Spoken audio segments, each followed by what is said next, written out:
Right, so if we're quiet, we'll make a start. So, hi everybody. I think you'd probably worked out, if you haven't been on a previous meeting with me, that I'm Helen Hurst and I've been appointed as the interim chair. And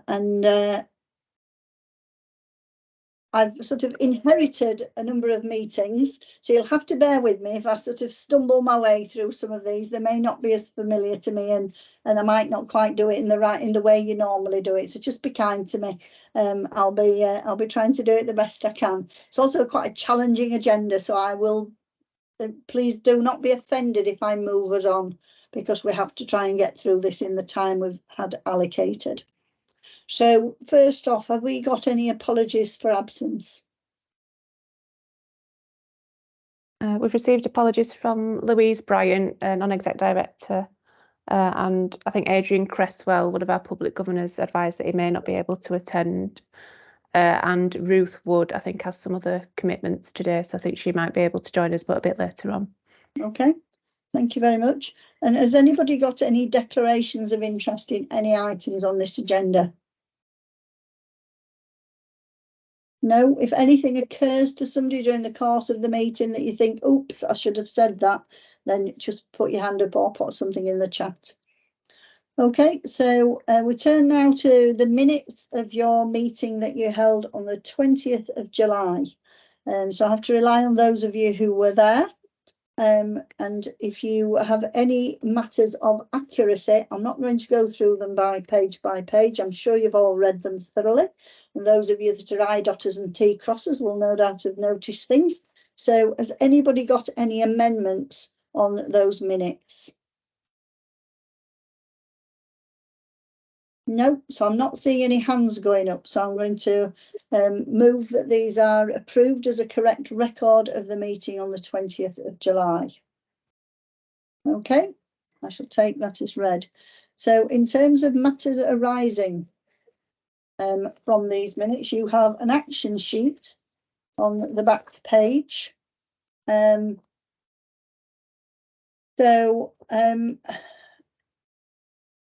terms of, I don't know if anybody's able to take us through the action sheet, but if we look at the first one, that issue arose in the pre-meeting we've just had. So although it may well have been progressed, the issue is still maybe not being shared as much with governors as it could be. In the next item is closed, because it is on our agenda and written up as such. And then the next item is not due until January. So were there any other matters arising or actions arising from those minutes that you thought should have been on the action plan? No. Okay, so let's get to the main agenda then. So the next item is that we've just had the pre-meeting that we have with the non-exec directors, and I'm just going to there's a few little questions for people, but just in terms of a very, very high level summary. We heard from the chair of the Quality, F&P and People and Academies and the Audit Committee chair. So just as a headline from the Quality Committee, Mohammed Fedback feels that there's been a good quality academy and a good assurance and challenge, and he feels that the neonatal position that's obviously been on these agendas I think his words were, reached the end of the assurance process and now needs to pivot to learning. So I think we'll all support that. And he talked about the rapid quality review becoming more focused on improvement. And there was also a sort of ringing endorsement from across the NEDs on PSERF. Those who had been on the training think this is a very positive thing about the change, and people had got a lot out of that training. In terms of the finance and performance, we heard from Julie about winter planning, stroke beds that hopefully will impact on our SNAP data, elective recovery and our financial position, including the struggles we've got with some of our cost improvements. And actually And there was a question that arose out of there about the cost of strikes. Now, I know there's been some government funding issued on strikes, which Mel no doubt will cover, but there was a particular issue around the cost of strikes.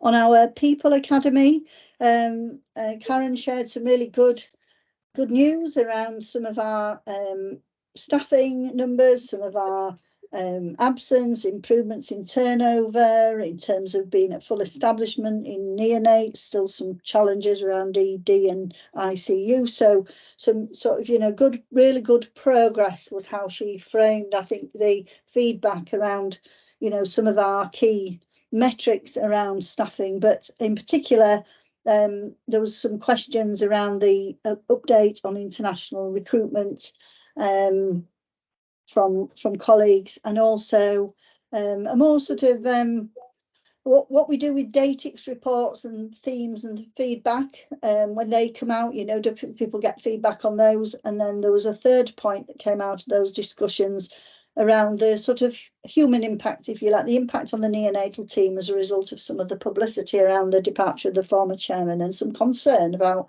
how that had impacted on those colleagues. So if we could have a little bit of an update on that, that would be good. And then we're a bit devoid of questions for Barry on audit. So obviously we've got audits. The audit committee chair report is in the papers anyway, but there weren't any specific questions.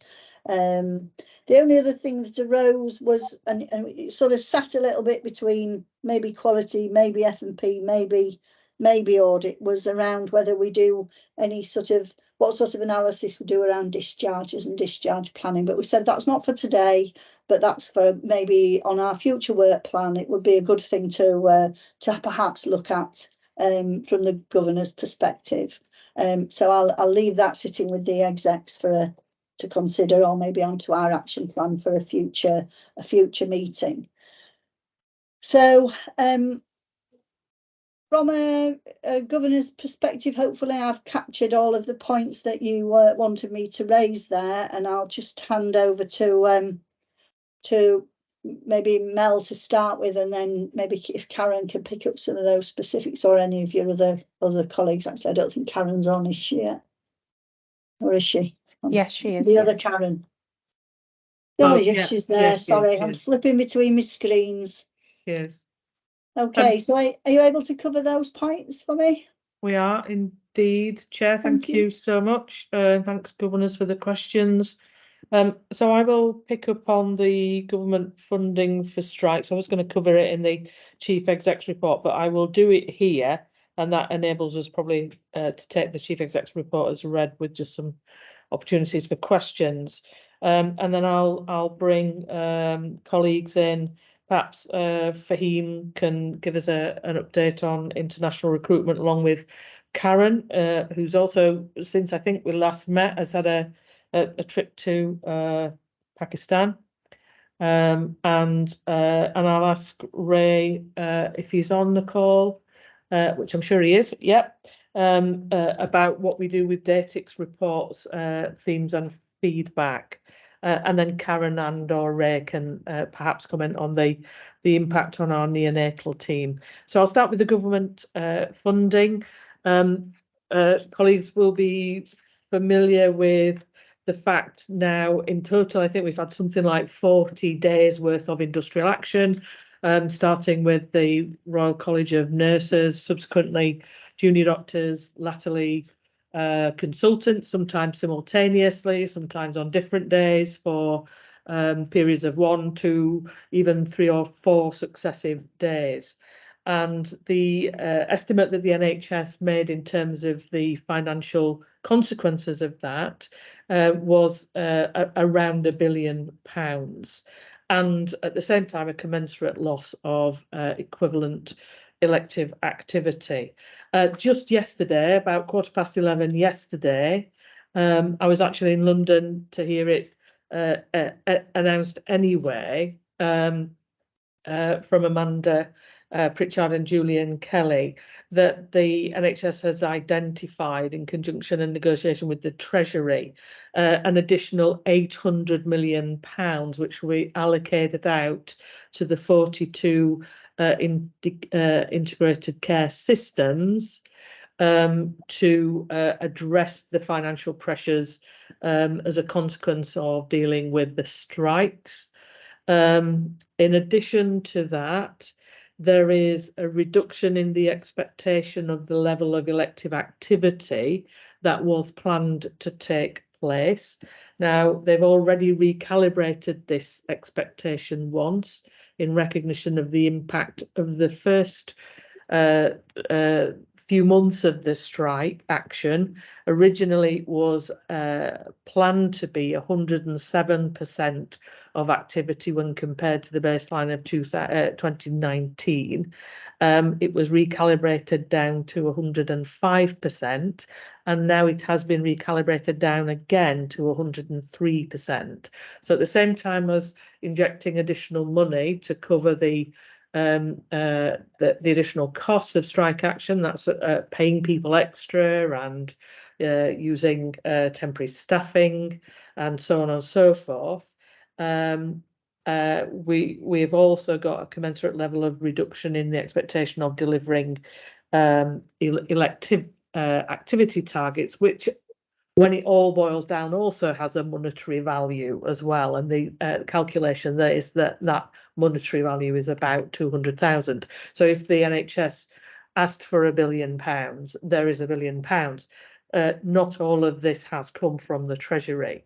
The lion's share of this has come from within the NHS itself.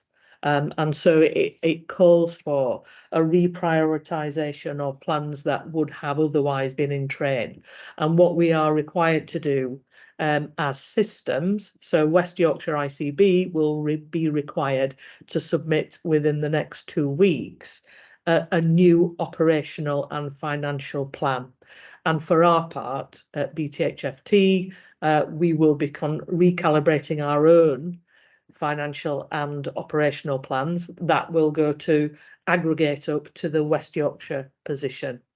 And that's what we're required to do.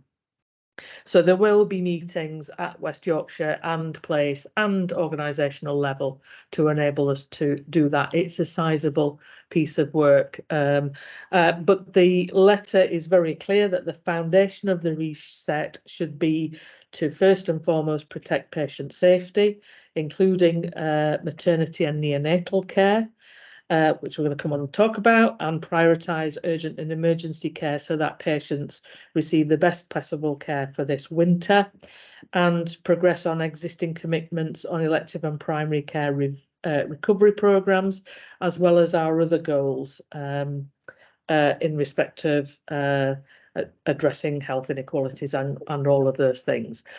It's very clear the expectation from the NHS is we will do that in the financial envelope that has now been re-provided. So shall I take questions or anything now, Helen, or should we do it at the end? Any questions? Well, we can take questions on that specifically. No hands going up? No. Matthew, you want to add something? Yeah, just to provide a little bit more in terms of what Mel's updated there, that the 800 million that has been pump primed and then the additional ERF only takes us up to the periods of industrial action that have already taken place. And any forecasted projections would exclude any future periods of industrial action that we don't actually know about. But the money that's been put in is only taking us up to date, just for that clarity. Okay, thank you for that. No, so I'm not seeing any other hands going up. So okay, thank you. Want to press on. Fahim, do you want to start on international recruitment? Yes, so from an international recruitment perspective, we are taking on 150 internationally trained nurses, and we've got commitment to do that by the end of December this year. We've had 84 that have started already. I think there are 66 due to start back end of the year. So We are well on the way to that, on target for having that 150 international nurses start with us. This is part of an NHS England sort of commitment that we've made and agreed to. I think there was some funding attached to that from NHS England in terms of supporting us to bring these nurses from abroad. As part of that, they are required to do certain sort of tests and validations. So OSCE, which I think stands for Objective Structural Clinical Examination. So in terms of ensuring that they are able to demonstrate competence. Karen, I won't pretend to be an expert in that. I'm sure you'll be able to give us more detail on that. But as far as sort of so far, we've not had any nurses that have not been able to complete that process. So we are have a program in place, and it's working well for us, and we've gone quite a distance in terms of actually the numbers that we've recruited.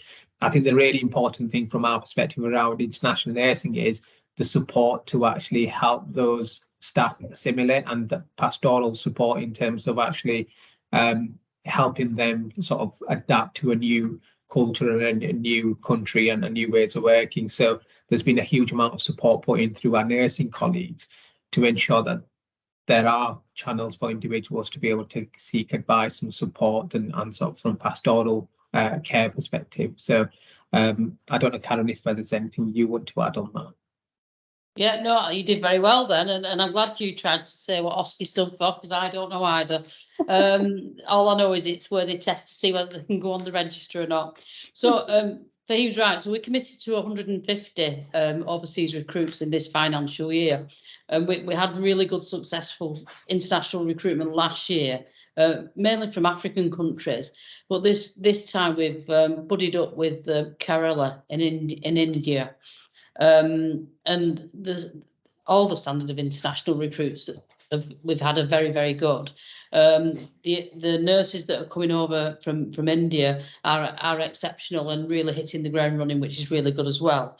But that's because the education department has put a big package around them, and then that pastoral care, making people feel welcome, part of the team, somewhere to live, and feeling part of the city helps as well. So Fahim's right, 84 have landed, 66 more are arriving before the end of December, and 40 of those coming in this month. So there'll be another 40 international nurses land this month. Those of you that are quick at maths will have realised that that's 140 and we said 150.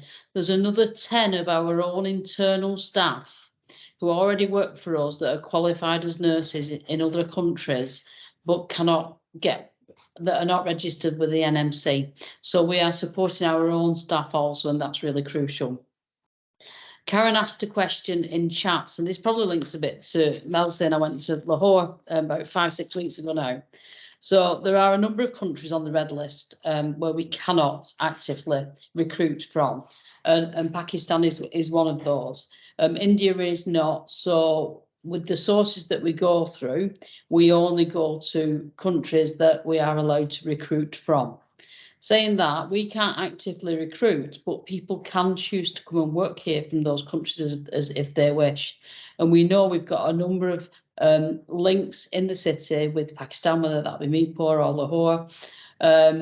And we've got people that've got family members that want to come and work as nurses, doctors, etc. And we'll try and help and facilitate that. So I went over the University of Bradford, and it was a really informative, very rushed 3-day stay. But the plan is, and what we're working towards, is having a joint training programme for nurses. It will probably start in the next couple of years. It would mean that we would do a 4-year training programme, so 2 years in Lahore, 2 years in the UK. At the end of that, there will be dual registration with the Pakistani Nursing Council and the English Nursing Council, and that would enable people to work in both countries. I think it's a great opportunity to help and provide it and give something back in a way, but also brings those sort of cultural links as well, and also the opportunity for us to send students over to Lahore if we wanted to do so, whether that would be for a 6 months placement, 3 months placements, and also whether or not we wanted to buddy up and do exchanges with the University of Lahore as well.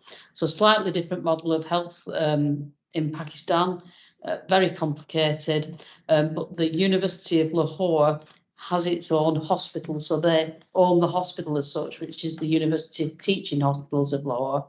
It's not the only hospital in Lahore, and that's who we'll be working with. They also have their own medical school and every other health professional you can think of, so there's some real good opportunities to get greater links, and I think the benefit for our community would absolutely be positive, and the benefit for our own staff as well, and the shared learning opportunities that come with that. Okay, thank you very much. Thank you for that update. Karen, any questions on that from anybody? No? Okay, there's no hands going up. Are you able to respond to the points around what we do with the datix and theming and feedback and things? That's another question. Ray? Yeah, of course, happy to, Helen. So I'm sure most of you on the call are familiar with datix, but datix is our risk incident reporting system, and it's a commercial title. So much as you might say a Hoover is a type of vacuum cleaner, datix is a type of risk management, risk incident reporting system. It's become synonymous with it really because it is a world leader in incident reporting systems. So I think we probably need to think about a little bit broader in that risks and safety information we get from multiple sources within the organisation. So datix is one of them. So any individual in the trust is encouraged to report any safety concern that they have, and datix is a platform to do that. We get around about 250 datix reports per week on average, and it will go up and down. That's a good thing. It's well recognised that high reporting organisations tend to be generally safer organisations. So we certainly encourage all our colleagues to report any incidents that they see. I think there are more, and I'm not going to skip the question. I will talk about feedback and etc. from it, but there are multiple other sources of information around safety as well. So just to run quickly through some of them. So every single morning, including weekends actually, although the timing is different at weekend, we have a safety huddle, and all the key people in the trust talk about any risks that happened over the last 24 hours and any concerns you've got coming up over the next 24 hours. There is a daily safety meeting as well, which is the 8:15 one is quite a rapid 10-minute sort of, right, what do we need to know about right at the start of the day. There is a more formal safety meeting every day as well. We have a safety event group, which meets every week. We have a patient safety group, and any incidents which we need a little bit more of a deeper look at will be escalated to the safety event group, and possibly from there to the quality of care group, which is QOC, which we have every Monday afternoon, chaired normally by Karen or myself. And that's the high level decision making body around risks and incidents, and that's the forum in which we decide, does something meet the threshold for a serious incident, for example. So we've got multiple sources of information around safety within the trust. Going back specifically to our risk incident reporting system, so datix has its critics, but it's sort of the old faithful, I suppose, and the criticisms tend to be it takes a bit of a time to enter the data in, and the feedback you get from it is not always as good as we would like it to be. The problem with it really is it's quite a manual process. So if you enter an incident onto datix, you will get an email saying, thank you, we appreciate you taking the time to raise this concern, etc., and it will be fully investigated. The incident is also then triaged to the most appropriate CSU, depending on obviously whether the incident happened, and the appropriate manager within the CSU is allocated that incident, and the incident will be investigated. What happens to it then is where it becomes quite manual. So obviously incidents vary from somebody tripped over a clog in the changing room to something much more serious than that. And the response therefore will be very different according to the incident. Some of the things can be resolved very quickly, some will take a lot more time. The feedback to the reporter as things stand again is quite manual, and with 40, 50 incidents a day, you can imagine how it's difficult to get good feedback every time to everyone who reports an incident, because Datix doesn't give us an automatic route to do that. What we want to do, and there is better news on the horizon. So, and I think triangulation was mentioned in part of the question, Helen. And again, going back to the multiple source of information that we have around risk, we would like a system, and we will have a system fairly shortly, because of commercial sensitivities. I probably can't go into too much detail in an open forum, but we will have a system shortly which will do the things that we want it to do. We want a system which is configurable by us, which Datix isn't. We want a system which will triangulate that information from multiple sources. So, incident reporting, claims, patient experience and complaints, risks, audit, all those things are really valuable sources of information. What this system will also allow us to do is that we will be able to configure it to provide feedback to the reporter. So as well as giving us a much more nuanced look at all the safety events which happen in the trust, it will allow us to triangulate, it will allow us to feedback, give us a much better oversight to think about what's going on, and hopefully encourage that open risk reporting culture that we want in the trust, because there is no doubt that that feedback does drive people to say, well, I know something's going to happen if I report it, so therefore I'll report it next time. So we're fairly close, I think, to a solution to that, but apologies, I probably shouldn't go into too much more detail in an open forum. No, that's good, thank you. That's a really full response. I think it was particularly the feedback to the reporter that the issue arose from, and it sounds like that'll be addressed better through this new system. What's the timescale for that, roughly? We hope it will be live before the end of this calendar year. Okay, all right, thank you. Alistair? Hi Ray, thanks. That's really useful, and obviously, of course, that feedback to reporters sounds like a great innovation. One question about that: obviously, one has to limit the number of times we go back and forth and back and forth. But should the reporter feel that that wasn't a very good response, can they respond to the response? And obviously, that can't go on forever. But I just wondered if there's any level of that. And my second question is, since so many people are using the same system, can we use it to benchmark as well to help us understand how well we're doing in relation to other trusts and so on? So locally, a lot of trusts are moving in the same direction as us. So certainly locally, we will have a good, we'll have data which will give us good comparison to neighbouring trusts. I think there is a bit of a move away, not just locally and regionally, but nationally, from the traditional way that we've all done things in the past with Datix. So I think we should get a much better oversight and shared learning from different organisations.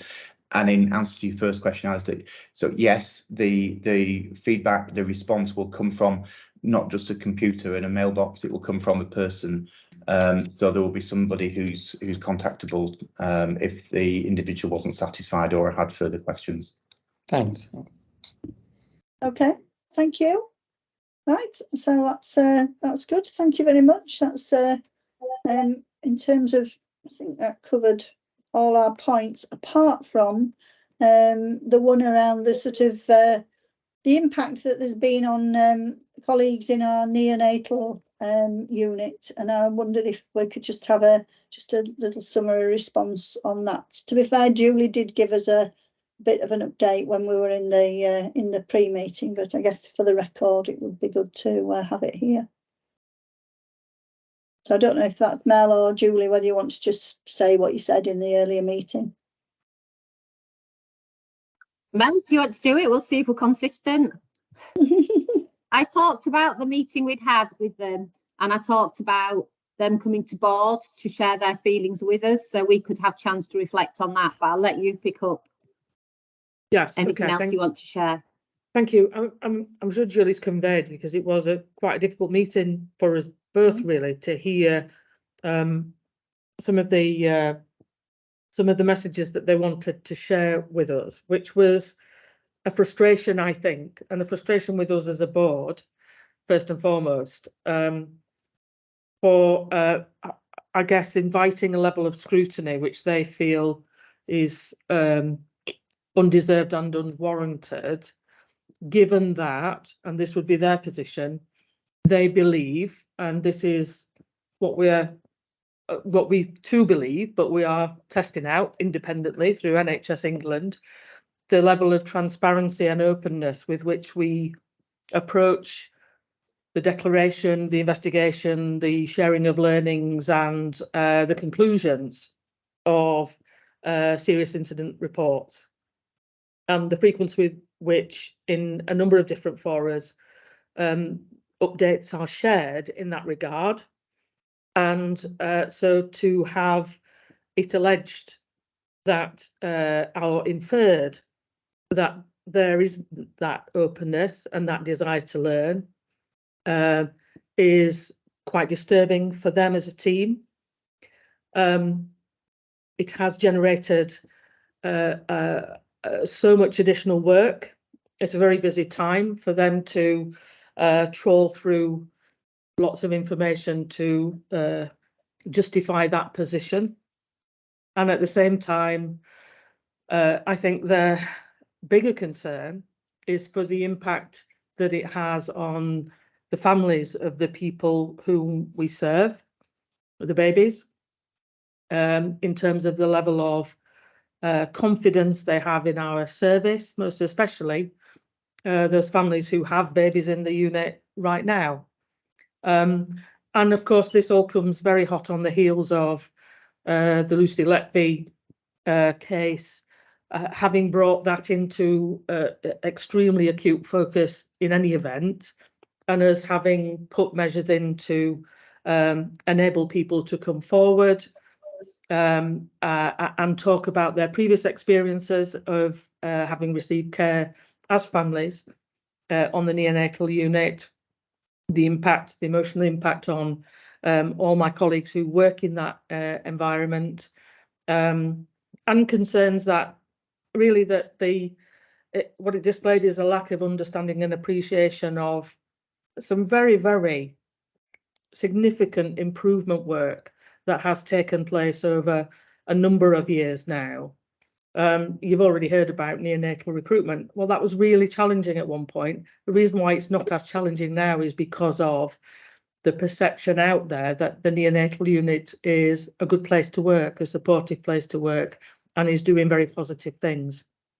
So I think what has happened has just really kind of taken them back to a place that they thought they had left well behind. And I think they rightly hold us responsible for that.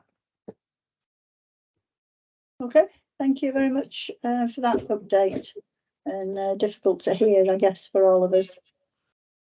Okay, if there's so there are all the things that came up in our pre-meeting, and I know you've also covered off bits that are in your subsequent reports, so hopefully we can catch a little bit of time up there. But I don't think there's anything else from the pre-meet. So if we're okay, we'll move to the matters raised by.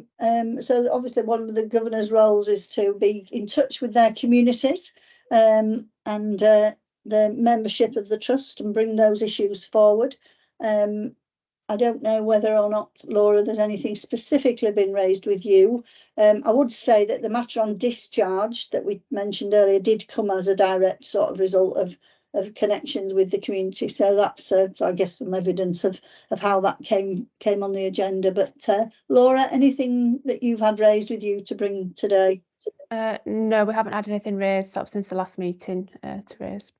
Okay, and governors, Is there anything from your meeting with your constituents and your engagement work and all of those things that you do when you're not in meetings in the trust that have raised anything that you wish to place on the table today that you haven't had the opportunity to say? Dermot.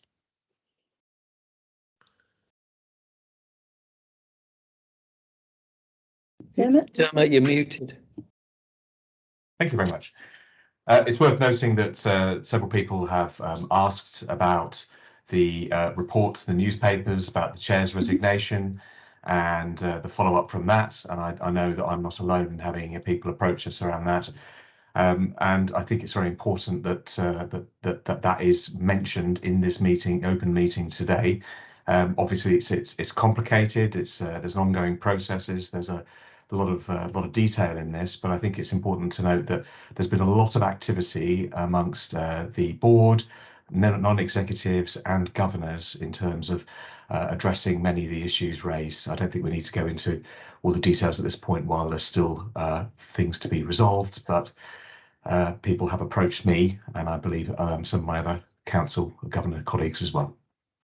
Okay, thank you. So I guess now might be an appropriate point to just share the letter that we received from NHS England on the back of their receipt of the internal investigation into the issues that affected the trust. This will be also going out on our public board meeting next week. So this was escalated to NHS England, who, having reviewed the content of that report and instigated this quality review process that I know Mohammed's been involved in, and colleagues around the table, Karen, etc., have been involved in.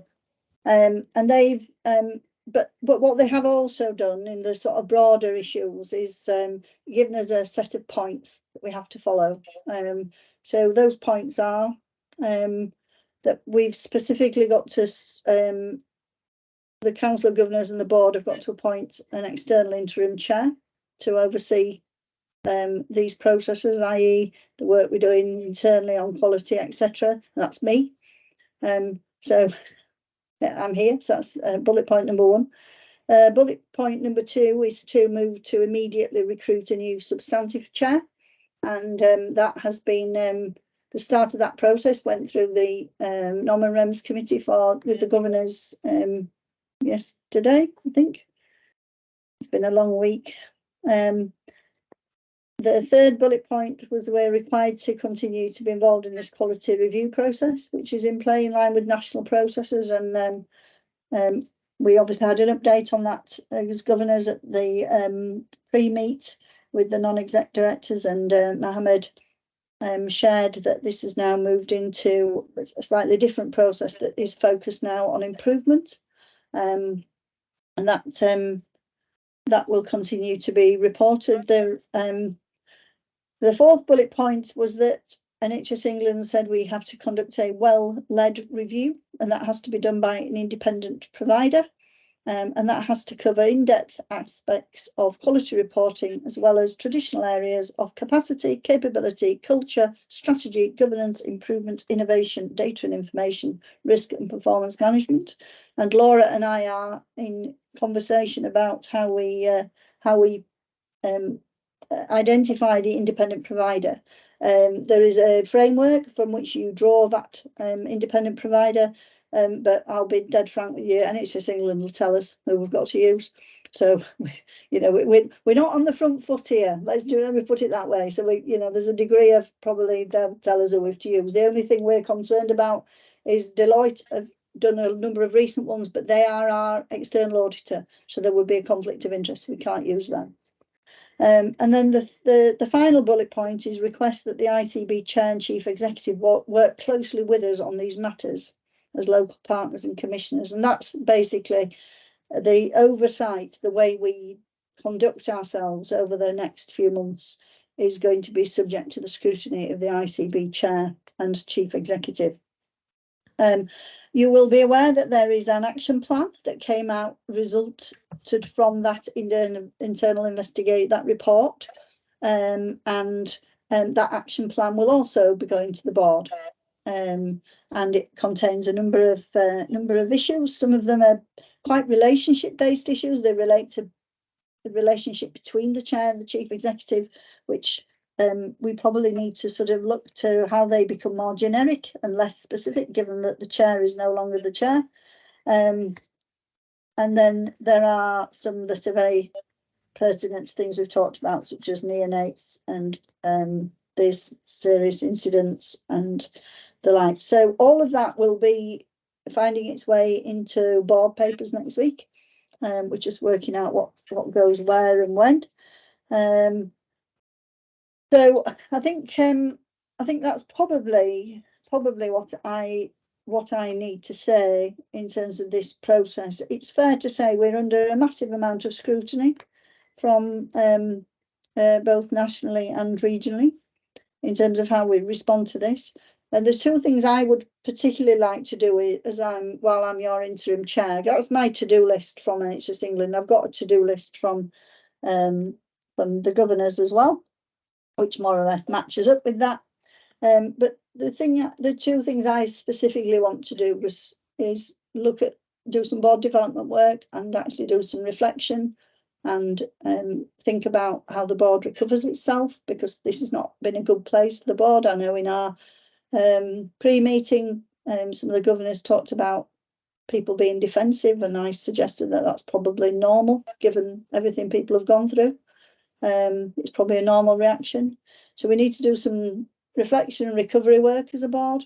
And then I think the governors need to do likewise. I think the Council of Governors have also been through the ringer a little bit here and maybe a little bit late to the table sometimes, maybe not felt they've quite been as involved in processes as they feel they should have been. So I think that also requires a bit of reflection and review and then development and improvement work. So there are two very specific things I want to do in my interim time here, as well as doing the list of things I've been told that I've got to do. I don't know if anybody's got any questions on any of those points.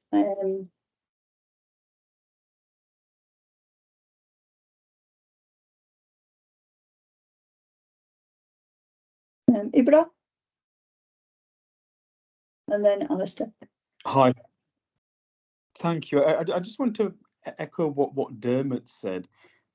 There's a lot that's been out in the media which has raised questions amongst constituents and to some extent not public confidence, especially given parallels between the Lucy Letby case were drawn.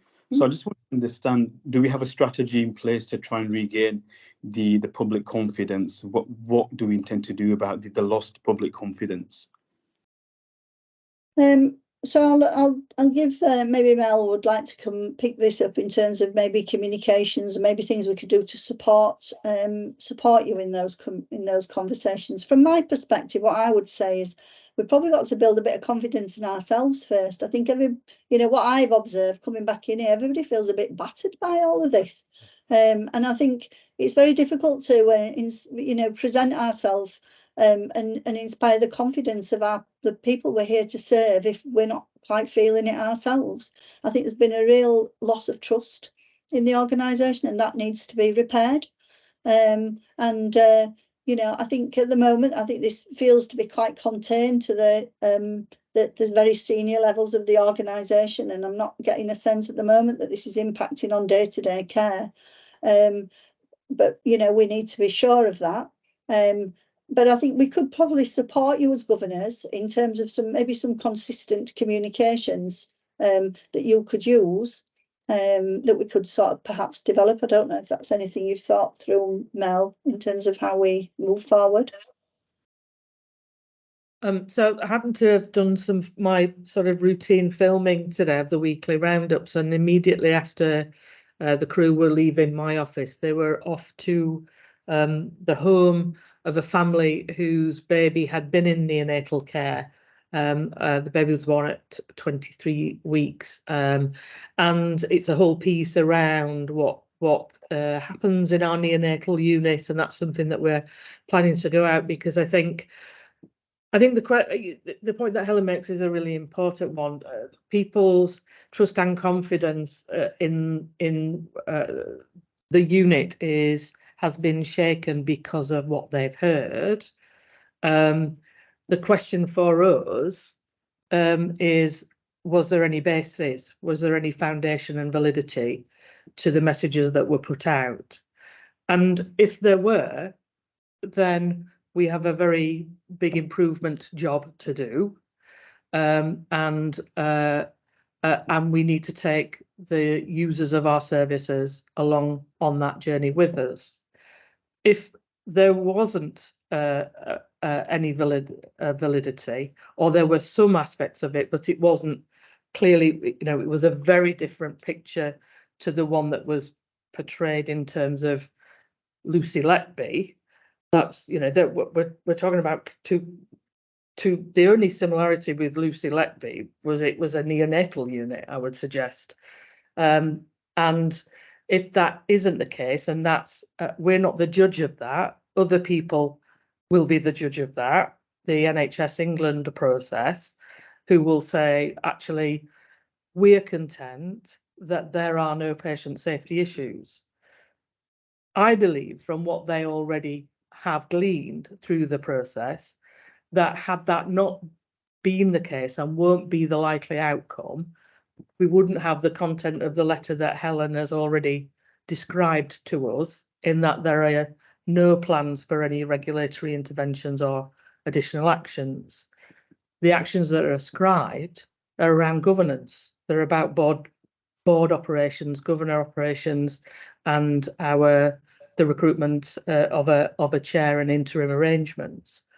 So we'll have to see the process through, and my hope is that if that confirms that there is no foundation, or very little foundation, to the points that have been made publicly that have shaken confidence, then that will be something we will be talking about in our public board and communicating out to the users of our service. Because under these circumstances, we can say all day long, people don't need to be worried or concerned, but they will say, well, you would say that, wouldn't you? So it has to come from an independent party, I think.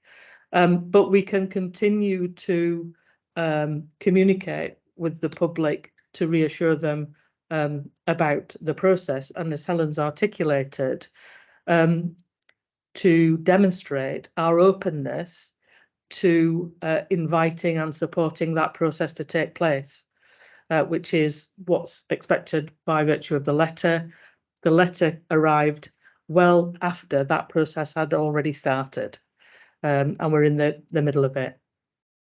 Yeah, and you will see at the board next week some, you know, a formal sort of endorsement of the action plan, the findings of the review, etc. That's, you know, specifically on our board agenda. The other thing, just to, and it was a point that Ray made when I spoke to him yesterday, was, you know, the most important message we have to get out is that we're safe today. You know, there's not lots to be gained by continuously looking back to a period 2-3 years ago. What people need to know is, are we safe today?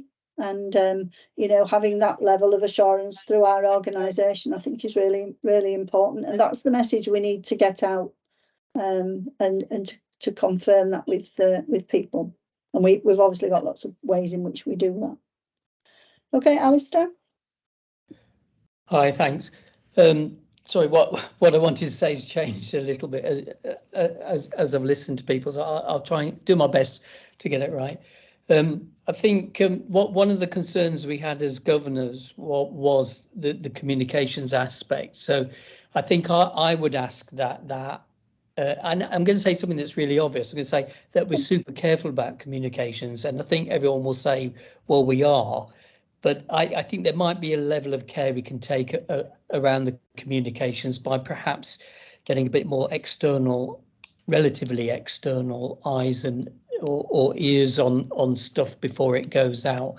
I'm sure, I hope some of the community governors will chip in a minute, but I know they in particular had concerns around some of the style and content of communications. I mean, you know, there's a lot of different professions in this room, and I think it's easy for us to see the difference between Lucy Letby and what's happened here.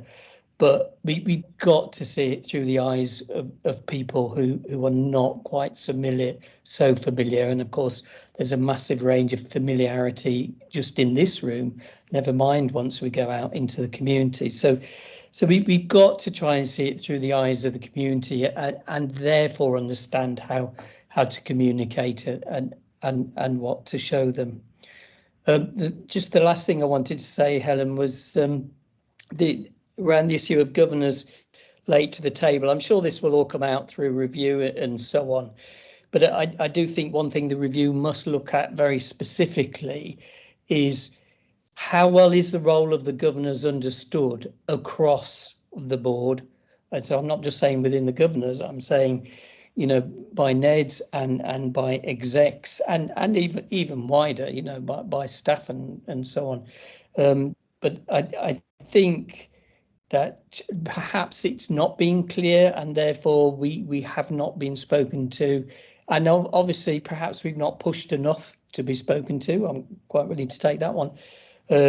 But I think that's, you know, where for me, from the governor's perspective, we got to be really clear.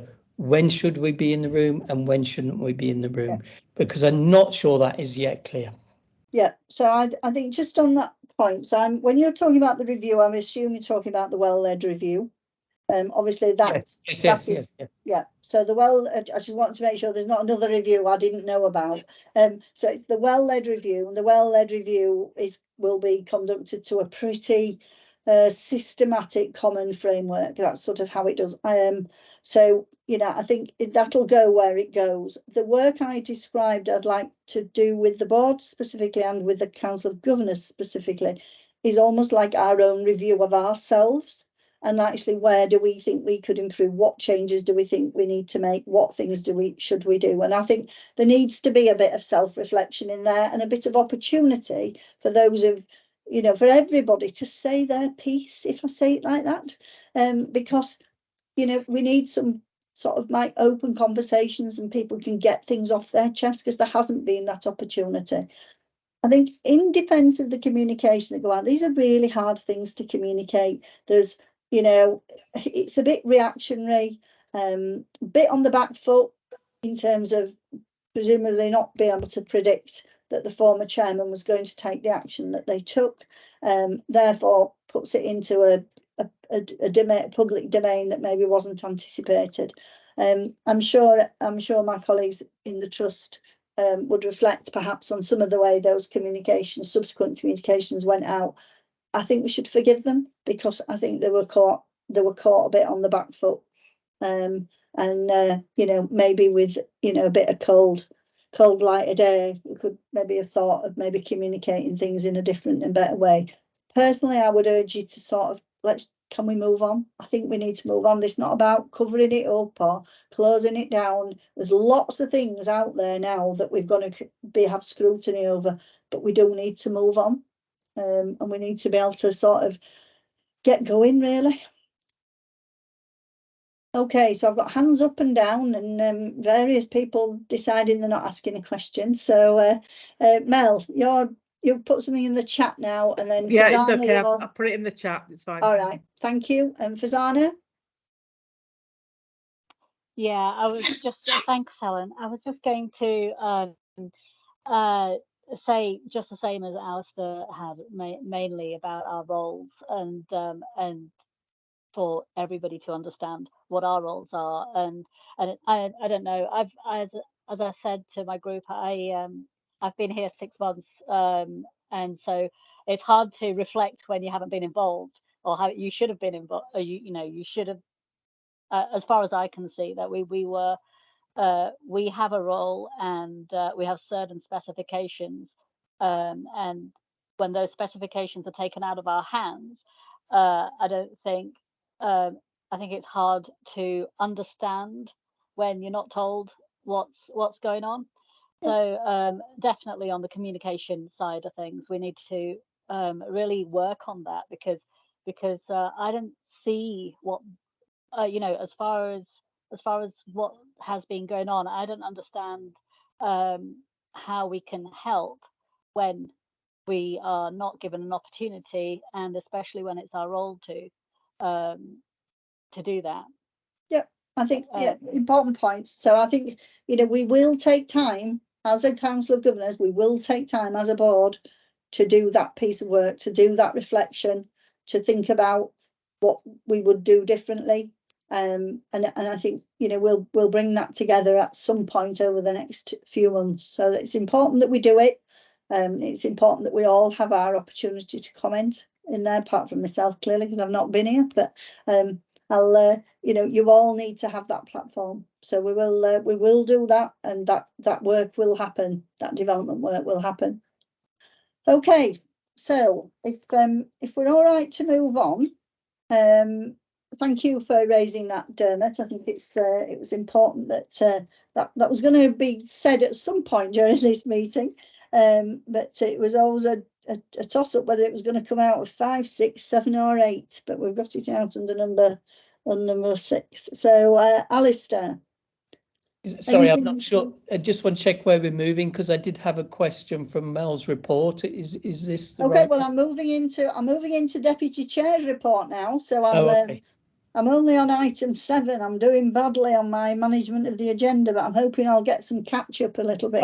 So we haven't done Chief Exec report. No, Okay, we haven't. We were still summarising the pre-meeting with the Neds, but in the process of that, we were covering off a number of things that are in Mel's report, which means when it gets to Mel's report, just give her a nudge. It's like, we don't need to cover all that again. Okay, so Julie, is there anything else you wish to add from the report that you put in that we've probably not already covered one way or another, or any questions anybody has of Julie's report? The only thing I want to add, Helen, is the report talks about the NHS provider development session we had in July, which talked about the role of the NED, the role of the governors, and was a good session and shared some good material. There wasn't a lot of us at the session, and actually we kind of never had the follow-up session because we lost Max as part of that process, but some really good material in there that we might want to revisit as part of our development and links to some of the conversations we've had. So just that. Really good. No, well, that's good. And again, if it was poorly attended, what I would urge is that when we put together a council of governors development session and put together a board development session, that we have good attendance. If you're not all there saying your bit, then they're not going to be worth doing. We're not going to move on. Okay, thank you. Any other questions of Julie's report? No? So anything else you want to pick up on your report, Mel? And again, any further questions? We've obviously got one waiting from Alistair at the moment. No, I mean, this is always a bit retrospective at this stage. It's the report that went to the board previously, the public board, but happy to take questions. Yeah.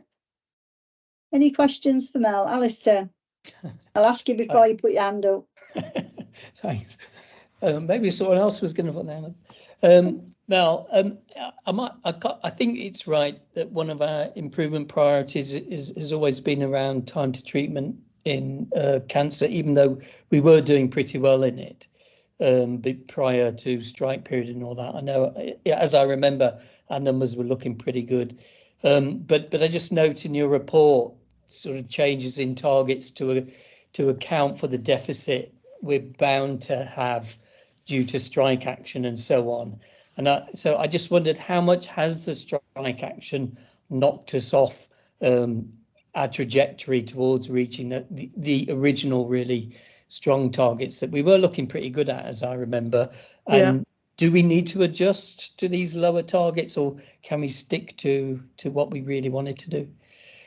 I'm going to bring Sajin in a moment, because you're right that it has impacted, and certainly the expectation as I've alluded to, this reset of the operational plan relative to the financial envelope will need to account for cancer being a priority area that we need to address. It varies by specialty. It varies by secondary provider and tertiary provider. Our performance has been pretty consistent with some notable specialty-based exceptions. Harder to reach the 62-day target because that often involves a different mix of inputs of different specialties, MDT teams, sometimes tertiary centres and diagnostics pathways. But Saj, to his credit, has volunteered to lead on behalf of Wyatt some dedicated work around cancer, much like we have a programme in Wyatt around urgent care and elective care. What we have agreed to do in response to the point you're making is that we need a similar approach across Wyatt now to deal with the cancer pressures. But Saj, do you want to come in? Thank you, Mel. Yeah, and Alistair, much of what Mel's highlighted there won't repeat because she's absolutely correct and spot on with that summary. The points that are made in Mel's update report in the paper was around simplification of the 10 different cancer standards that were in place historically to 3 particular cancer standards: the 28-day fast diagnosis, the 1 headline standard for 62 days and 1 headline standard for 31 days. And that was on the pure basis of trying to simplify, and that was work that was happening obviously prior to the strike action taking place. As an organisation and within West Yorkshire, the organisations have actually got a very strong response to this. So, for example, the 28-day faster diagnosis standard we're compliant with. We've continued to do really well against that, and we're keeping a real close focus on that. Unfortunately, some of the industrial action has, as you pointed out, has had an impact for us, but our priority has always been about bringing forward the appointments for those that are deemed clinically most urgent and necessary, and we work with our clinical teams in doing that. So we've continued to maintain our focus on 2-week waits. We continue to maintain our focus on ensuring that the 28-day fast diagnosis standard is met, because that's really important. What that's about is making sure that we can give the individual who's been referred through by their GP a yes/no answer as to whether they have or haven't got cancer within 28 days of referral. And like I say, we're compliant with that 75% standard. The 62-day standard, as Mel's highlighted, is actually much more difficult to achieve. So we're not at 85% for that, but we are working to try and get there. And the work that I've offered and working with my colleagues across Wyatt is going to try and focus in on how we get to that point. So more work to do on this, but actually that simplification of cancer standards was something that nationally was being looked at prior to the strike action. Okay, is that answer your question, no, Alistair? really so have I made it? I think I may have misinterpreted it a little bit then. So the actual standards haven't changed, just the headline reporting standards, but the percentage, the targets haven't changed, is what you're saying then, I think. No, so we used to have 10 specific standards. Yeah, I got that. It's really complicated, and what they've done is they've simplified those standards. The one that has gone, which we still monitor on, is the 2-week wait wait standard. So that was a 93% standard. So we're not required nationally to report against that. But actually, we do keep a track on that internally because it's a good one for us to be able to really keep a focus on. Great, thank you. Okay, thank you very much. So I think that's the sort of bundle of reports done. So thank you very much. Thanks for the questions. So the next item is a disciplinary policy briefing. So I will fess up, I did question why this is on the agenda. It didn't quite feel like governor business to me, but I understand it's a sort of, it arose from some questions at previous meetings, and it's sort of closing the loop on those questions. So hopefully that's okay. And Fame, you're able to do that briefing. And I know a paper's come out. It came out a little bit later. Yes, so I think there's quite a comprehensive paper there in terms of what we are doing around disciplinary processes and what our disciplinary processes are. I won't go into great great detail necessarily, Helen, in the interest of time. However, I think the key things for us are, you'll see in there that we do measure sort of gender balance in terms of disciplinary processes, in terms of ethnicity and on sort of impact on staff from different groups.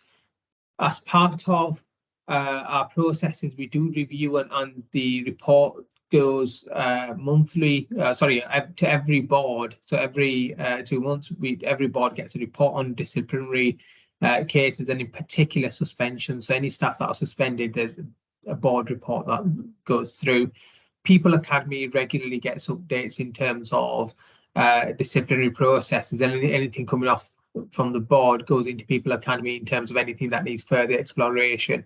And we earlier this year, we sent a report across to People Academy because there's a discussion around disproportionate impact of or disproportionate numbers of staff from ethnic minority, and in terms of gender balance going through the disciplinary process. So there's an ask through our People Academy to do a much deeper dive into trying to understand what was behind those figures, and whether there was anything in our practices and processes which was resulting in an imbalance in terms of impact on individuals. So we do that routinely. We've recently reviewed our disciplinary policy and process, and we have introduced a new policy which we're due to launch in the next couple of weeks. That will come with refreshed training, etc., for managers to ensure that we are clear on the new process. But the key focus in terms of the new policy will be around the sort of cultural piece. So you'll see there are a couple of appendices attached to this document, and one of those appendices is around the Just Culture approach. So it's a Just Culture guide, and that's the sort of basis for our revised policy around how staff are treated when they are being sort of managed through some of our policies, which we know are difficult. It takes away the sort of focus on necessarily the act, but more the focus is more on the individual and the impact on the individual through that, and it focuses on the incident and not the culpability necessarily. It's not to say we don't deal with matters where there are poor behaviours or matters of conduct, but it just puts a different slant on it and focuses on the well-being of individuals a lot more in our new revised policy. Okay. I'll take any questions. Okay, thank you. So for those of you for whom you had a particular interest in this, are there any questions at all for Fahim?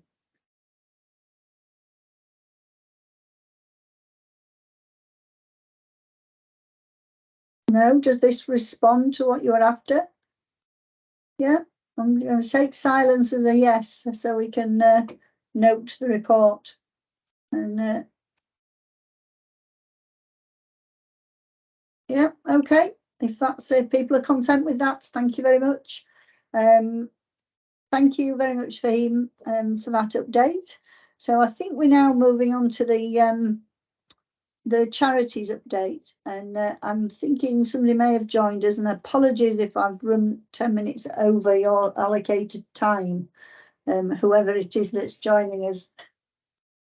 Helen, hi, it's Sharon that's going to be joining us for the charity update. And is she not here yet? Oh, she is on the call. She is on the call. Okay, right. Sharon. Over to me. Hi, Helen. Hi, everybody. Good Hiya. afternoon. Sorry we've kept you waiting. Not to worry, not at all. No problem. So yeah, just to say good afternoon. My name's Sharon Milner. I'm Charity Director here at Bradford Hospitals Charity. And just to give you a little bit of background on my experience, I was Chief Exec at Children's Heart Surgery Fund, charity based in Leeds, but covered the whole of Yorkshire for 16 years. And I was also a trustee for Behind Closed Doors, domestic violence charity, and also a trustee of Yorkshire Sport for some time as well. So I'm from Leeds, I've lived in Ilkley, and now I work in Bradford, which I have to say is just a great place to work. I've been here a year in post now, and I'm really enjoying it. I think the sense of community in the hospital is something I've not quite seen before. The patients that come through and the staff that work together for the patients is quite extraordinary, and it's very motivating from my personal perspective. So why have I been brought in? Well, my appointment was to bring in help for the charity to grow. And the way that we do that is we have to have a plan, and we have to have a strong team in order to deliver on the plan. The team at the moment is quite small. There's myself, a head of fundraising, and a fundraising assistant, and we have a comms role as well. That's part-time. So, you know, we want to expand on that going forward. First stage of my appointment, I looked at the current infrastructure, the staff, processes, the way of working, the income, as you'd expect, the systems, and I made some changes because we were lucky to procure an NHS Charities Together grant that we applied for, and we were lucky that we were given £30,000 to make some positive changes. Those positive changes were around a rebrand of the organisation, a refresh, some nice professional branding, and we also took the opportunity to update our website as well, make it cleaner, easier for people to navigate through and to make donations, moreover, and really understand what we stand for as a charity and an organisation. We're also looking at a new contact management system, a database that we can manage our donors through, a system called Donify. We currently have a system called Harlequin. We think that by moving over to this other system, we can work better, slicker, we can work with our donors more effectively. It is more intuitive, it's on the cloud, it gives us other opportunities of where we can use the system. It's a positive way forward. What other changes have we made? We've got a new office. We actually have a place to be, which is really important for a small team and a growing team. We're in the attic, it's been refurbished, it's very positive. So we hope to bring new staff in there. So if you are in the hospital, please do pop up and see us and say hello. Just touching on the strategy and the planning. We hope to deliver that new strategy in the new year, ready for 2024. The overall strategy of the organisation is in draft form at the moment. We're playing with some of the numbers in terms of what we're hoping to bring in. And under that strategy, we'll sit a fundraising plan, which our new staff that we're hoping to appoint will help deliver, will deliver. And you might ask what we're doing with the plan and what are we looking for to deliver in the next couple of years. Well, one of the projects that we're focusing on at the moment is the NNU accommodation for parents, so home from home, where people can rest while their babies are on the unit. That wraparound holistic wellbeing care that we think is really important.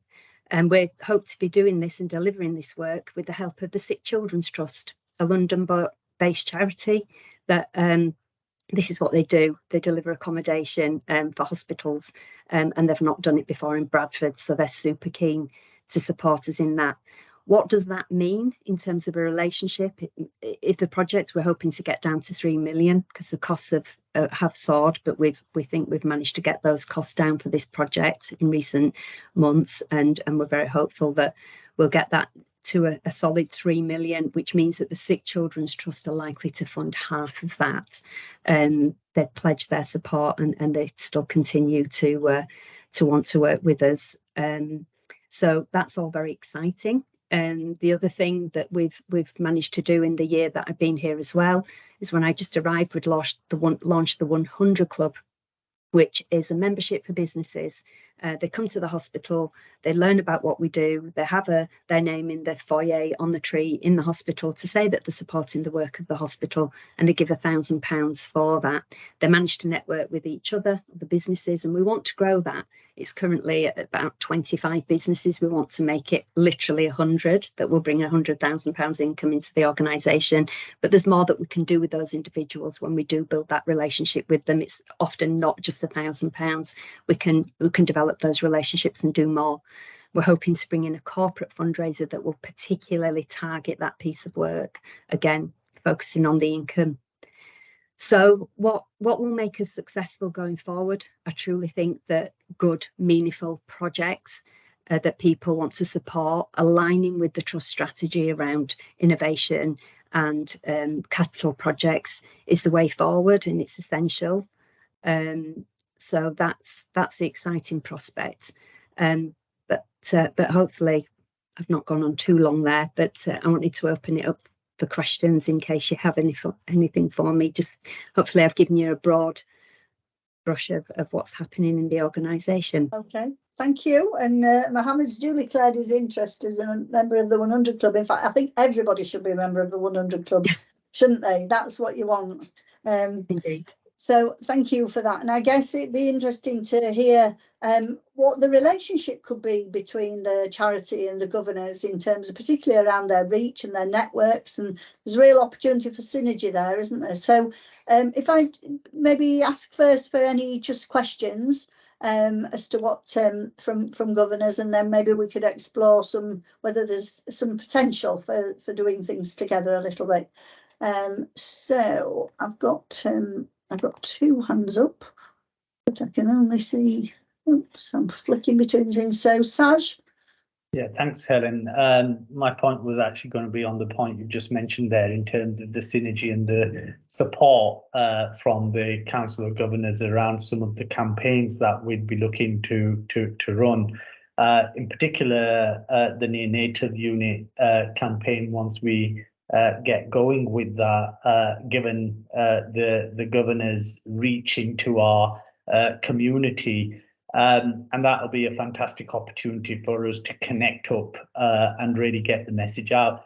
I think it plays to the earlier point that Ibra made as well around building confidence in our services. We have lots of patients and families coming from significant distances actually to our neonatal unit because it delivers specialist care for some of the most premature babies. So I think this type of work and this type of scheme will add and help build confidence as well. And I think the Sick Children's Trust coming forward and pledging a significant chunk of money towards that £3 million is testament to the hard work that Sharon's done, but also to the confidence that they have in what we're wanting to achieve for the local public, but wider than that. So I think at the point we're ready to go out and really launch this campaign, I think there'll be definitely a level of support from the governors and reaching into the communities much wider. Yeah. Okay, that's great. Thank you. So we've got Fozia. Thank you, Helen. I think my point, Saja's just put it all together really, absolutely, in regards to what Sharon said, and it's really exciting more than anything. And I think our networks in the community and working in the voluntary sector for such a long time, actually over 15 years, and just to see that community feeling and how can the community actually buy into this, and how do we make sure, like again, like Saj was saying about building the confidence as well, where people have got that confidence within, and even like looking out into communities. And we have such a diverse community, and the Bradford is absolutely huge, and the amount of people that walk through the hospital doors just says it all really. And I think again it is really about building that community networks and making sure we have the right people in and around the table when there are discussions going, and it has to be a community-led thing as well, and I think that's where the success is. So it's really exciting and I'm really looking forward to it. It's great, and we've got some meetings up in the chat going on with Faraday and Sharon, so that's good. That's a bit of progress. Raquel. Hi, Sharon. I just want to thank you for your support for the staff network, for the tribe. It's really nice to see, the charity supporting the staff and for tribing. Thank you, Sharon. Thank you, Raquel. I think, yeah, Raquel's probably touching on some of the work that we're doing around EDI and how we're really celebrating all the different festivities and cultural celebrations. And it's really exciting because we're just about to do Diwali, and we've done the Ramadan Allies campaign. We're really focusing on Christmas this year. And you know, it's all these things are really important, as Raquel points out, for staff morale. So we're doing lots of work with our Spark team and bringing everybody together, all the different groups that you know, we can work with volunteers and everyone in the organisation. Really, it's very uplifting. So yeah, it's pleasure. That's good. Fozzie, your hand's still up. Have you got another point, or have you just not remembered to take it down?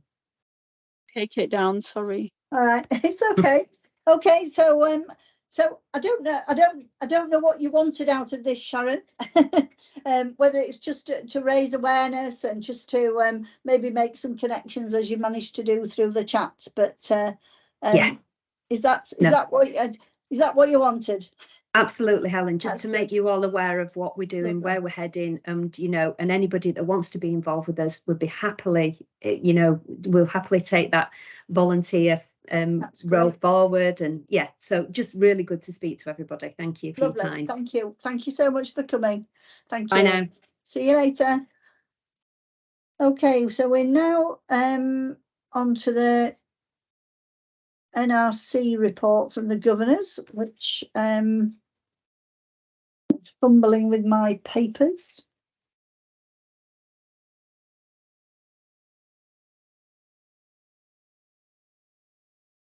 So it says fumbling away through her papers. It's me, I think, Helen. Is it you, David? Yeah. Yeah. Sorry. I've dropped them on the floor. Very quickly, the report covers the processes that have been followed leading to the appointment of the two new NEDs and also of Helen as the interim chair. Item 6 on the report is the meeting that we held yesterday. It's already been referred to, I think, earlier in the afternoon. But the key thing about that was the kicking off of the process for the recruitment of a new permanent chair. And the first stage of that is the tendering process for a recruitment agency to assist us. And I think the bids are due in tomorrow, I think. And there is a meeting, another meeting of the NRC on the 20th, Monday the 20th, a week on Monday, when we'll be looking at the appointment of a recruitment agency. So other than that, that's it. But if anybody's got any questions. Any questions for David? No, you've got your work cut out at the moment, haven't you? As an NRC, you sort of seem to be meeting weekly. Yeah. Okay, thank you very much for that report. Thank you. Thank you. If there's no questions, we can now we've gone from slightly behind time to slightly ahead of time. For the external auditor report, is this just for information, and is anybody coming to speak to us? Helen, I think Nick's joining us from Deloitte, and I think he's on the call. Okay, well that's good then. So let me have a look. Yes, hello. Hello, there you are, Nick. So hi, welcome. Thank you. So this is my first time chairing this Council of Governors. I haven't a clue what I'm doing. So if you're wondering why I'm sort of fumbling around, that's my excuse. So but welcome to us, and happy for you to take us through your report. Great, thank you. Yes, I'm Nick Rayner. I'm the Senior Manager in relation to the external audit from Deloitte. So the report that we have here is our auditor's annual report, which acts as kind of a summary of the work that we performed in relation to our financial statements audit, and also is the report that details the work that we do, or the findings that come out of our work around value for money, which is looking at the processes that the trust has in place around financial sustainability, governance, and improving economy efficiency and effectiveness.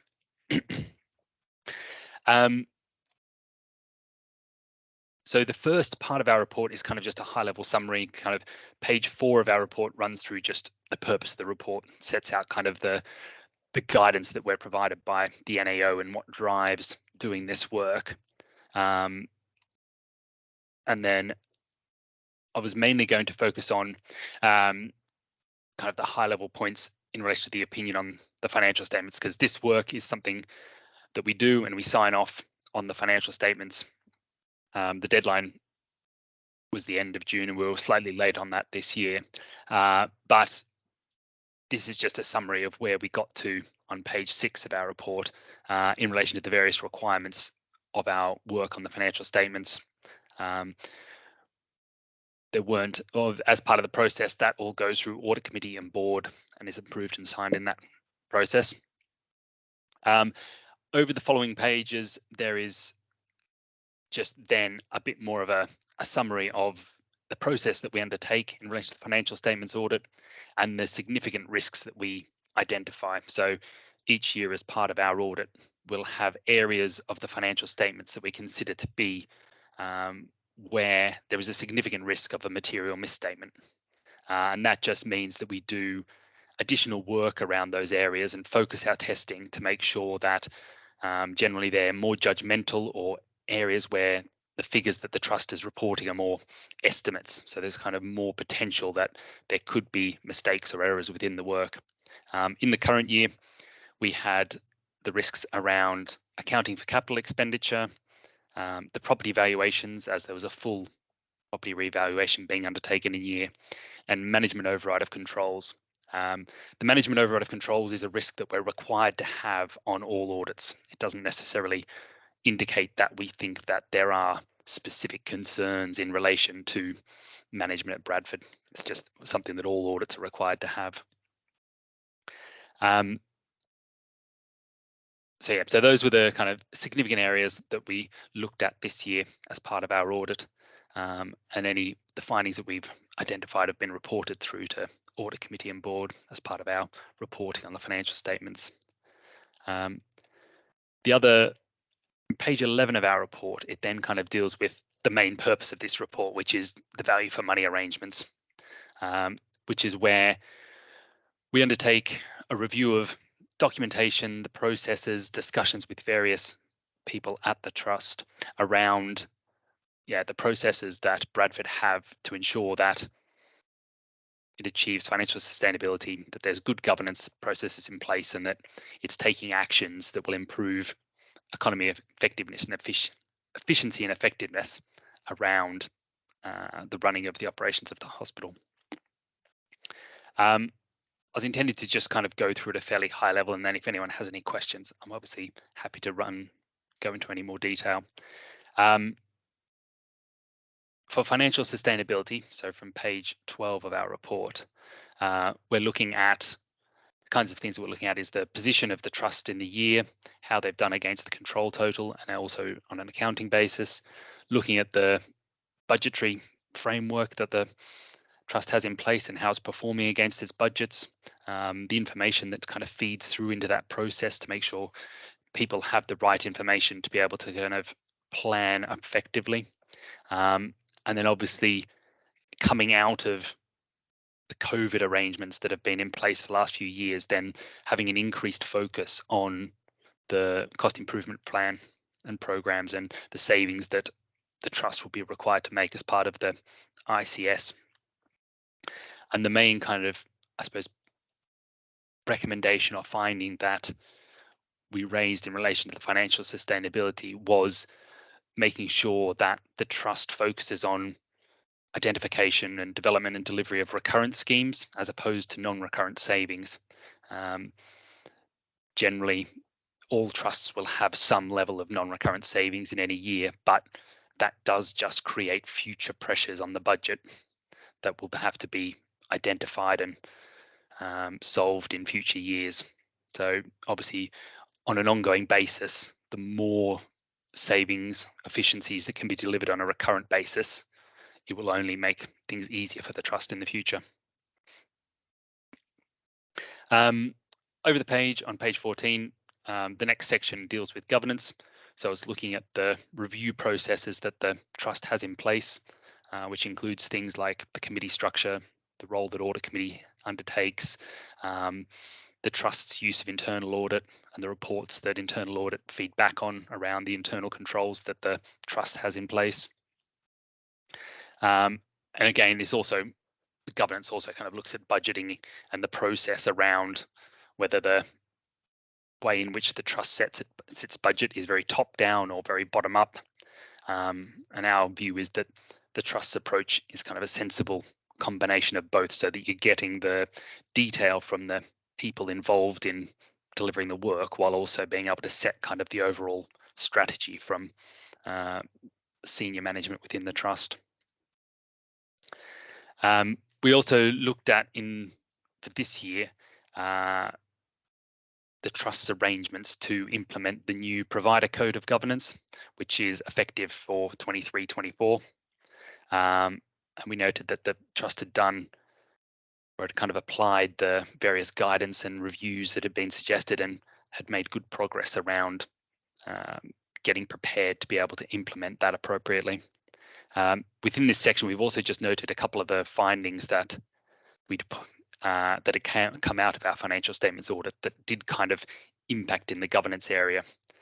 One of which was just around COVID payments that had been made to staff as thank yous, and just making sure that there was the correct approval processes in place, and the use of vesting certificates, which relates to capital expenditure where the goods have not been delivered specifically, and making sure that there is a strong process in place to make sure they're only used where it's appropriate commercially.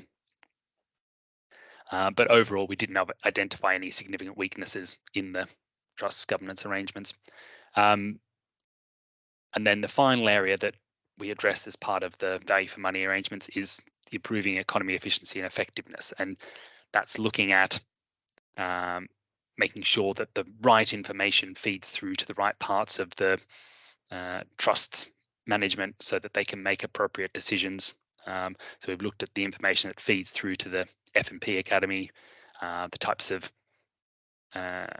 reporting that happens on a regular basis so that all of the right issues or achievements can be recognised appropriately. And the main thing that obviously is changing in this area going forward is that there's much greater integration across the ICS, and making sure that all the right information is kind of fed both up to the ICS and back from the ICS, so that the trust's arrangements and decisions are integrated into the overall area. And then I think those were the main areas that we'd kind of picked up in terms of our reporting, and we didn't again identify any significant weaknesses around the trust's arrangements in relation to improving economy, efficiency and effectiveness. So that's kind of a quick run through our report. If anyone has any questions, happy to comment. Okay, thank you. So obviously this has been through the audit committee, because it's covered in Barry's report that's also on the agenda, and it's sort of all along with the annual report and accounts. And then we've got our annual members meeting next week, where there's sort of formalities. So I guess this is a step in between, which gives the governors the opportunity, if there's anything they wish to raise in as arising out of the auditor's annual report, because it comes here for information only. So governors, is there anything you want to any questions you want to ask of Nick the auditor, or of Barry or Matthew? No, you've stunned them into silence, clearly. Dermot?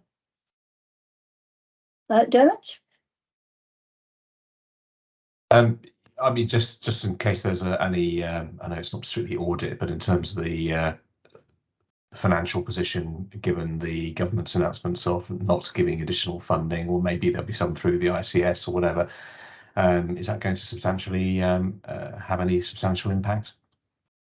I mean, it will have substantial impact, is my understanding, but just interested in your perspective. Do you want me to come in there, Helen? Yeah, please, Matthew. Yeah. So the £800 million that Mel alluded to earlier will be allocated out to each system, and then it is up to the system then to determine how that is then distributed across the various organisations, with you know, it has been badged towards industrial action. So each of the acute providers is carrying a cost at the moment associated with addressing the periods of industrial action. So there's an expectation that that will flow down to offset that cost. So, you know, there will be, and I think I can't remember the exact amount, but maybe £20 million already incurred across the West Yorkshire system. We probably will have a bigger allocation than that if we looked at what our fair shares would be as an ICS system. So it's then up to the partners across it then to determine how the rest is then allocated. So there will be a sizable amount coming into the ICS. It's just up to then how is that distributed across the patch. Okay, okay with that, Derek? Yeah. Any other questions? No? Okay, well, thank you very much, Nick, for coming, and thank you for your report. If we're okay, we'll move on now to the reports from the board. Now, these are a bit old, aren't they? I've realised, because they sort of relate to the board in September, and obviously it's our pre-meeting. The non-execs gave the sort of more up-to-date position. So I don't know if, again, there's any questions arising out of these, whether you normally present them or whether you take them as sort of receiver notes. I need to I'll be guided by you as to whether there's anything you want to particularly raise on these. So I think the first one in my pack was the audit committee chair report. So is there anything either Matthew, Barry want to point out, or whether any of the governors wish to raise a question on? From my point of view, I'm happy that I pointed to this report in the pre-meeting, explained the process of producing it. As before, delighted to answer any questions anyone may have. Okay, any questions for anybody? No? Okay. So then we've got the academy reports. So we've got a sort of chunk of those. So we've got quality and patient safety. We've got finance, performance, people. So any questions or anything any of those want to raise? So anything from Mahad that you didn't say earlier? No. Anything from Julie? You didn't say earlier? Sorry, did you say me then, Helen? Yes. You say Julie? Yeah, the only thing is, Mark asked earlier about these reports. These are the 3A reports that Karen referred to. So I did my update from my 3A reports. Yeah. Karen did the same. So they are actually in the pack. What you haven't got is all the latest ones, just because the kind of time scale of us finishing them and being included in. But these are the 3A reports we talked about in the previous meeting. Yeah, yeah, that you take to the board. Yeah, because these are all written for the board and then they get sent here, don't they? And then you That's right. Yeah, that's right. Yeah, yeah. Okay. So doesn't look like we've got any questions for any of you. Which gets us on to any other business. Any other business from anybody? Okay, so I just have a little one. It's sort of a bit review of meeting and a bit any other business. So I've sat through this today. I've sat through an hour's pre-meeting, and then I've sort of, as we sort of ran out of steam during that last item, because of course we've covered it all in the hour beforehand. And I just wondered whether there is any merit in bringing that pre-meet into the main body of this meeting. There was nothing in that pre-meet that felt it couldn't have been discussed in the open Council of Governors meeting. And it brings a bit more transparency and openness to those discussions. Am I pressing on a sore here, or is that something that people might welcome? David? Yeah, thanks, Helen. Just going back in history, really, the reason we started off that private meeting with the Neds was that there was a tendency when governors asked a question about something particular, rather than the NED for the area responding, the execs tended to jump in. which is quite understandable. And we thought it was better, as we're supposed to be holding the NEDs to account, if we could ask the NEDs directly. So that's why we have the meeting. Yeah. Okay. I'm sure the execs could hold themselves if they really had to. Dermot? I also think there's the David's right, of course. I also think there's the whole point about openness and being able to speak candidly directly to us without execs in the room. I don't think the NEDs are generally speaking intimidated by the execs, but I think it's important to have that forum and that space to be able to do that. I think that's that's a key reason too. Okay. Okay, I was just merely reflecting on what I had observed today, and whether or not it is. But I think, as I've said to certainly David in conversation, I'm not here to make lots of changes. I'll leave that to your new chair. And what's not broken, we don't need to fix. Okay, any other reflections on today's meeting?